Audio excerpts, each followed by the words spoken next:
Yang sering baca cerita yang karakter utamanya itu bereinkarnasi menjadi sesuatu, coba ingat-ingat udah pernah ada belum yang bereinkarnasi menjadi boneka?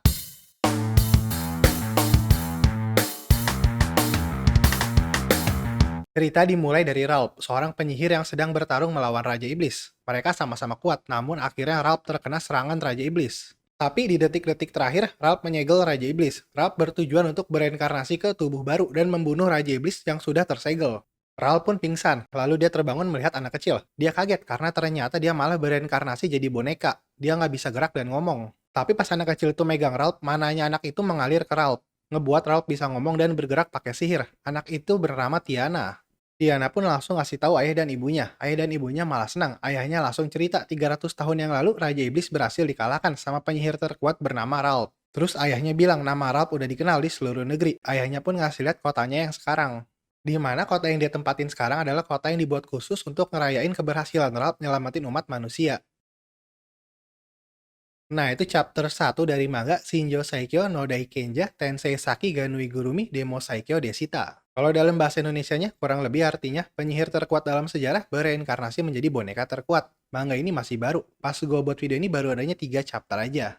Di chapter 2 dan 3 dikasih lihat kalau nama Ralph itu udah jadi kayak nama merek ya. Banyak merchandise, makanan, dan bahkan teater yang bertemakan Ralph. Sedangkan si Tiananya sendiri digambarinnya anak yang kemampuannya lemah, tapi dia punya jumlah mana yang banyak. Jadi keseringannya bakalan Tiana yang ngalirin mananya ke Ralph dan terus Ralph-nya yang ngelakuin sihir. Terus Ralph-nya juga sekalian ngelatih Tiana biar dia bisa jadi penyihir yang kuat. Oke, gue juga udah baca chapter satunya dan sekarang gue mau ngasih impresi gue dari manga Shinjo Saikyo no Daikenja Tensei Saki ga Nuigurumi Demo Saikyo Deshita. Yang sering baca cerita yang karakter utamanya itu bereinkarnasi menjadi sesuatu, coba ingat-ingat udah pernah ada belum yang bereinkarnasi menjadi boneka? Kalau yang gue tahu aja sih paling reinkarnasi jadi tengkorak, atau reinkarnasi jadi pedang, atau reinkarnasi jadi beruang kecil, atau reinkarnasi jadi anjing, atau reinkarnasi jadi mesin minuman. Kalau yang jadi boneka kayaknya buat gue ini pertama kalinya ya. Sebenarnya karena baru chapter awal jadi gue juga nggak tahu apa ini bakal bagus apa enggak atau bakal seru apa enggak. Tapi jujur sih, cerita-cerita reinkarnasi di dunia fantasi itu bisa dibilang semacam guilty pleasure gue ya.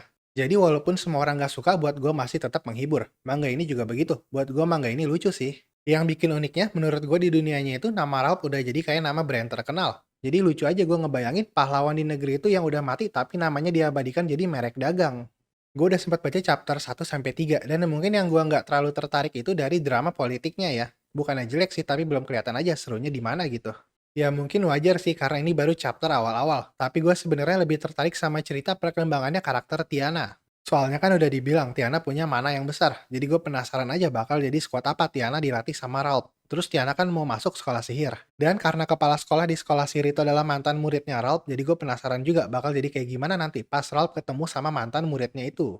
Duo karakter Ralph sama Tiananya gue juga suka sih. Mereka jadi kombinasi yang aneh tapi menarik. Tiananya polos dan baik banget. Karena pasti nggak ada yang mau pungut boneka jelek kayak gitu, kecuali si Tiana. Jadi kalau nggak ditemuin Tiana udah dijamin ya si Ralph pasti udah mati digigit anjing.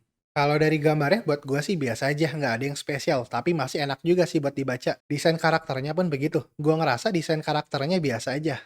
Jadi apa gue akan tetap baca manga ini apa enggak? Jawabannya tentu aja gue masih akan baca terus. Karena yang paling utama manga ini menghibur. Pas gue buat video ini, manga ini baru terbit. Baru adanya 3 chapter aja yang bahasa Jepangnya. Itu semua udah ada terjemahannya. Tapi baru adanya yang terjemahan Inggrisnya aja. Gue bacanya itu di Mangadex, gue taruh linknya di deskripsi. Kalau yang bahasa Indonesianya pas gue buat video ini belum ada ya. Segitu aja first read dari gue buat manga Shinjo Saikyo no Daikenja Tensei Saki ga Nuigurumi Demo Saikyo Deshita. Semoga kalian suka ya sama videonya. Kalau suka bisa di like dan subscribe, kalau nggak suka bisa di dislike. Oke, terima kasih udah mau nonton, sampai ketemu di video berikutnya. Bye-bye!